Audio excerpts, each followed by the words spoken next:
PCMC news, सत्याला शब्दाची धार। उपमुख्यमंत्री कार्यालयाचा ॲक्शन मोड 24 तासात स्पाईन रोडवर प्रशासनाची धाव। मारुती जाधव यांच्या पाठपुराव्याला यश। अनधिकृत पार्किंग, वाहतूक कोंडी आणि अतिक्रमणावर कायमस्वरूपी उपाययोजनांची तयारी। पिंपरी चिंचवडमधील कुदळवाडी चौक ते कृष्णानगर संविधान चौक या स्पाईन रोडवरील अनधिकृत पार्किंग, वाढती वाहतूक कोंडी, फुटपाथवरील अतिक्रमणे, झाडतोड आणि नागरिकांच्या सुरक्षेशी संबंधित प्रश्नांबाबत उपमुख्यमंत्री कार्यालयाने तातडीने दखल घेतलेली आहे।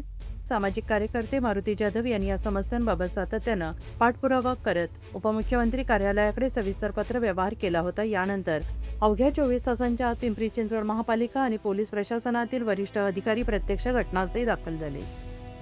यावेळी वाहतूक विभाग, BRT, स्थापत्य, आरोग्य, अतिक्रमण विभाग तसेच चिखली पोलीस ठाण्याच्या अधिकाऱ्यांनी संयुक्त पाहणी करून स्पाईन रोडवरील परिस्थितीचा आढावा घेतला आहे।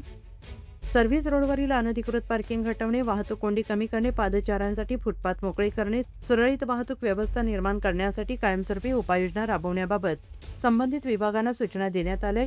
यावेळी वाहतूक निरीक्षक घाडगे, वरिष्ठ पोलीस निरीक्षक जाधव, क्षेत्रीय कार्यालयाचे अतुल पाटील यांच्यासह विविध विभागांचे अधिकारी उपस्थित होते।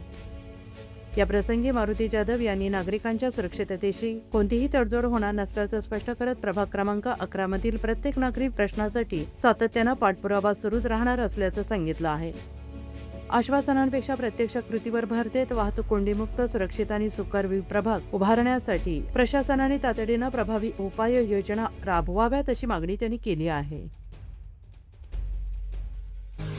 पुणे तसेच पिंपरी चिंचवड परिसरातील महत्त्वाच्या बातम्या पाहण्यासाठी आजच आमच्या डिजिटल PCMC न्यूज चॅनलला सबस्क्राइब करा आणि बेल आयकॉन प्रेस करा।